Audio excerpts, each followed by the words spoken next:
Vulnerability is weakness. Vulnerability is being overly emotional. Vulnerability is being ultra sensitive. Vulnerability puts you in a position that's setting you up to be a victim. Do you believe that? Is that how you operate? I know for myself, I was taught early on that expressing emotion was weakness. It was inappropriate. I learned early on that my emotions or my expression of them could be used against me. I learned early on that people will make a judgment about a female who expresses emotions or is vulnerable.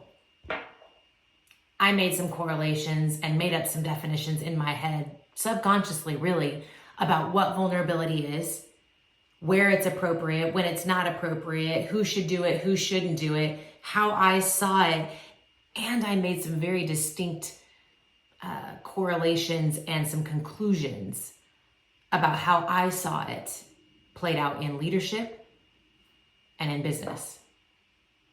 I can tell you that everything I stated in the beginning is wrong, and I've had to learn otherwise. I'm wondering if you're struggling and wrestling with this idea yourself. You've probably seen vulnerability used almost in a manipulative way. You've probably seen vulnerability show up in like an airing of laundry, therapy session sort of a way. You've probably seen people who never show that and they have a title above their head. Maybe they're known as being BA, but maybe they're known as being the jerk. You've had experiences, I'm sure, with vulnerability, and you've heard that term because of Brene Brown and Dare to Lead. You've heard that term thrown around there, and there are thought leaders and well-known leaders that are presenting the idea that vulnerability may be a really important principle in our leadership. I want to talk today just for a little bit about leading through vulnerability and what that could look like. To get into it, let's just get on the same page with some words, because it could be semantics. I'm not saying this is coming from Merriam Dictionary, okay, Merriam-Webster Dictionary. I am sharing some processed thoughts that I've had as I've had to redefine and learn what vulnerability is, where it should show up, what it means for me, why have I been so against it, why does it scare me, and then have had to apply it, okay? So, raw vulnerability. That is the on the floor, guttural emotion, unprocessed thoughts, instinctive response place. That raw vulnerability should be reserved only for a small number of people that have earned that access and earned that place in your life. This does not show up inside of your workplace or when you're in a leader to those you are leading role. That's tough, right? Because there are times in life that you do enter into those hard places and you do experience the raw vulnerability. Just a real quick note on that, because I don't have time to jump into it. I do think it is incredibly important that you have an inner circle that you will allow to see you in that place. It was hard for me when I was a teenager is when I met my husband. And I would hold up everything and not say anything, and he'd sit with me for hours until I would say something. Because holding it in, even if it's not expressed out, is still damaging to yourself and it's disconnecting. But that's a side note. That's the raw vulnerability. The second place is vulnerability. And maybe we could describe vulnerability as emotional uncertainty, potential exposure, and a risk. It's a place of exposing your heart, your mind, yourself, your inner workings in such a way that puts you at risk. And then there's an uncertain outcome.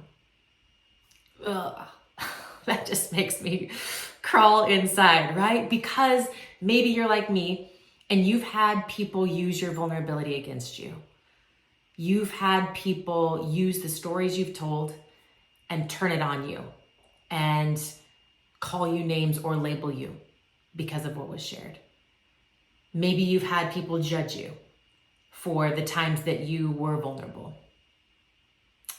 Maybe you've had people respond with their own awkwardness because you put up a mirror and it forced them to reflect, and they got scared and pulled back. And so you experienced rejection, perhaps. I've experienced all of those things and more. So it makes me not want to do it, right? But there's a lot of things in life that we don't want to do, but we know the benefits of, right? Like exercise for some people. We know we need to do it. Sometimes we don't really want to do it. And sometimes there's consequences of doing it that we don't like soreness or having to give up certain things, or if we're eating healthy, right? Saying no to things. So there's some negative feelings that can come from that, or consequences, but overall the benefits outweigh the risk. We can't control people ever, and they're probably going to judge you or label you despite your choice of being vulnerable or not. So that's how I would describe vulnerability. We're going to jump into vulnerability in leadership and leading through vulnerability in just a second. But for the sake of these other two words that I played with for quite a while, authenticity and transparency, let's just put those out there. Authenticity is a form of self-integrity. You show up aligned to your truest values and priorities, and you are genuine as a person. That's how you walk into the room. You walk into the room as an authentic person, okay? Then transparency is open and honest. It is what is being shared versus what you're hiding. Motives are expressed versus implied or having to guess. You're transparent, which builds trust, right? So transparency sometimes requires vulnerability, but not always. And just as another side note, transparency, open and honesty, you can be transparent and be 100% honest and 100% respectful at the same time.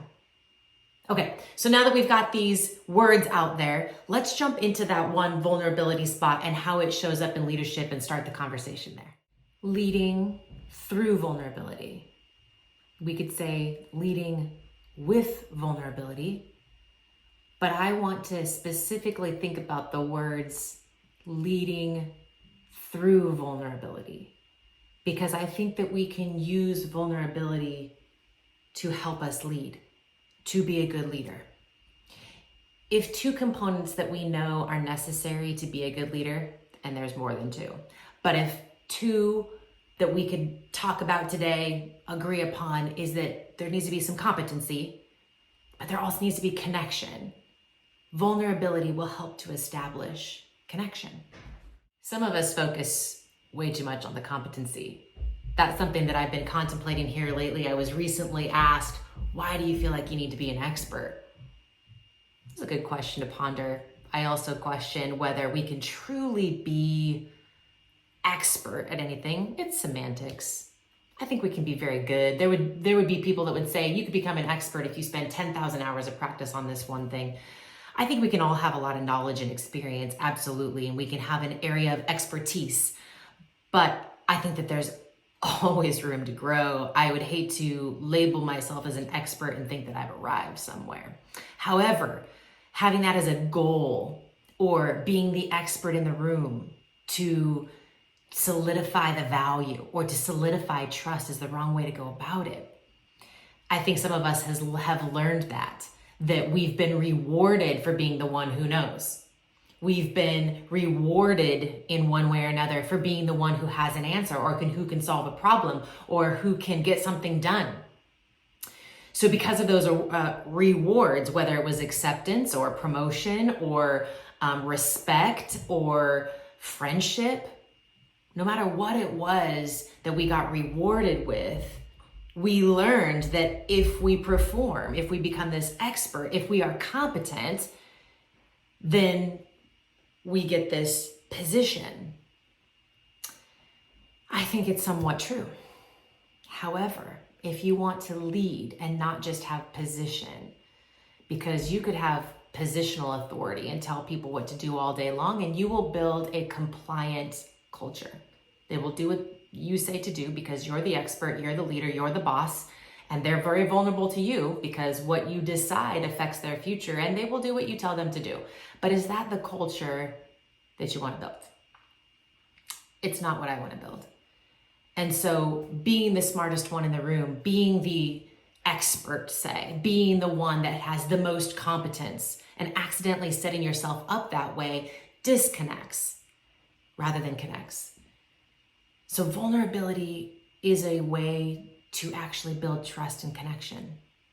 Instead of being you up here and them way down here, you've got this opportunity to come a little more side by side. And vulnerability, or leading through vulnerability, is role modeling, because you're human like they are. You're limited like they are. And we should always carry a sense of humility, not false humility where you're like, no, oh, don't compliment me, woe is me, don't look at me, that kind of, no. But a humility that recognizes that we're all limited and we need each other.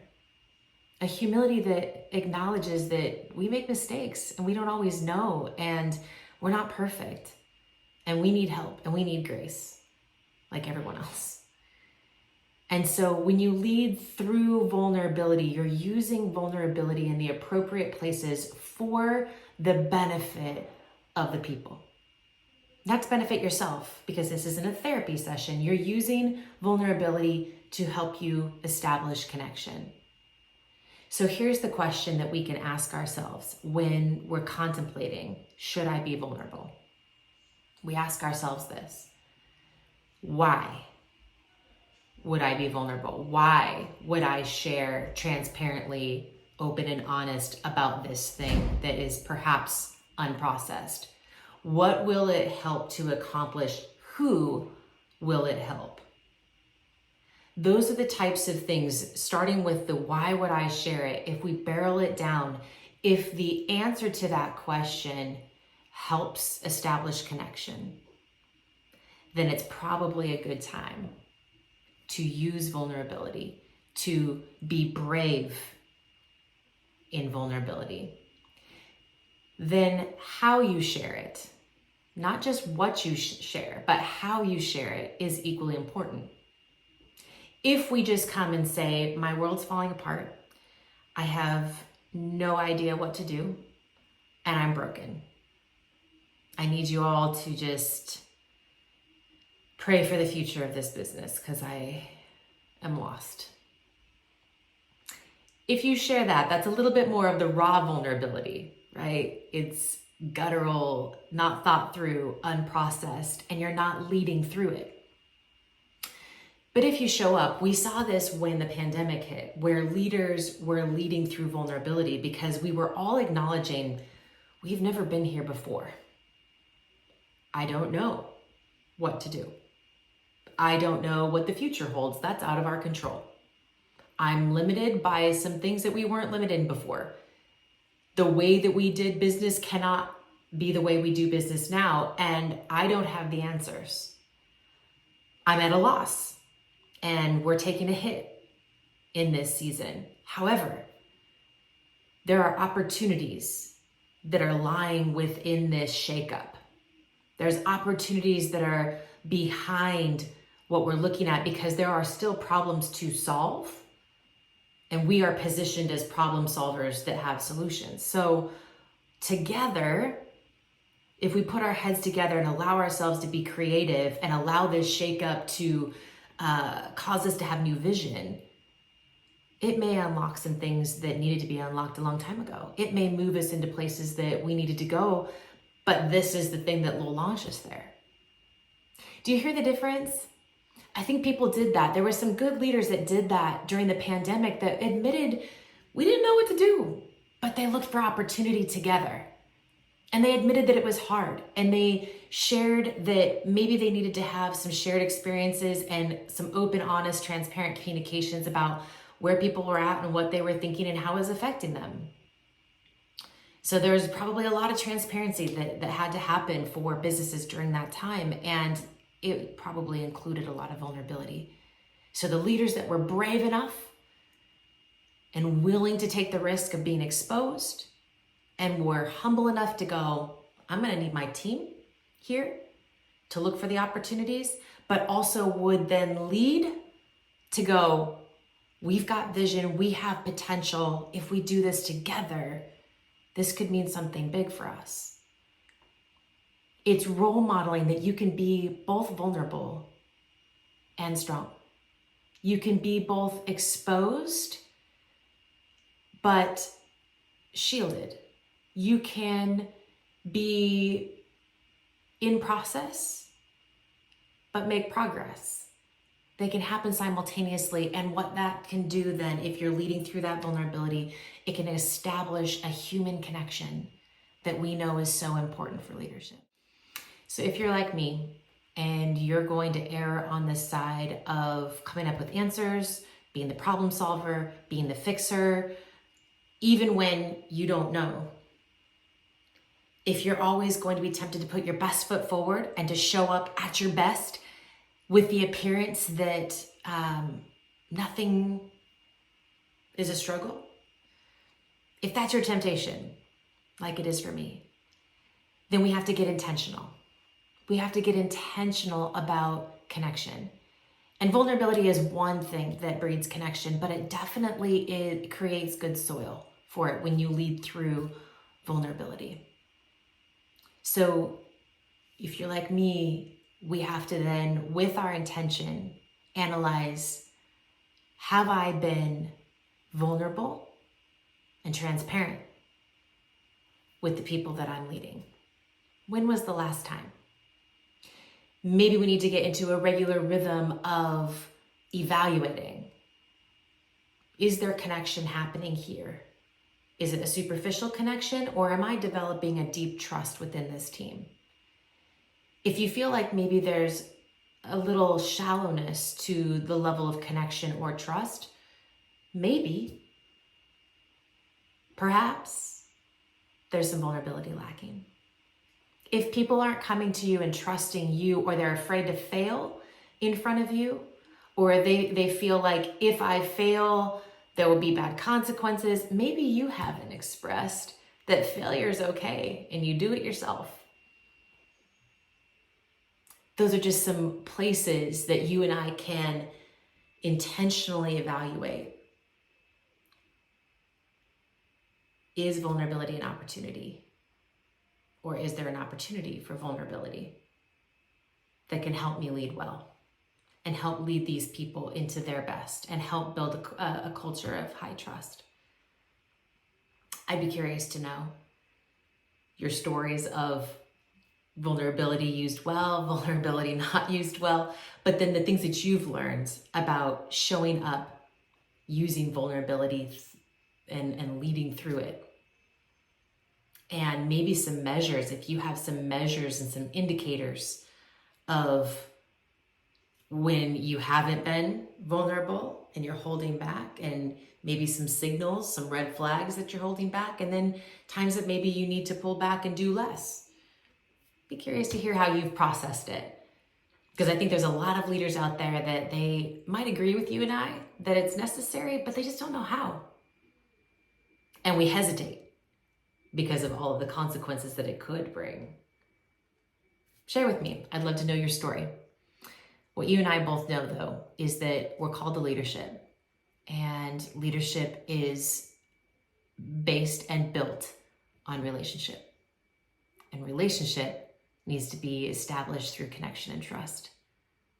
So we got to make friends with vulnerability.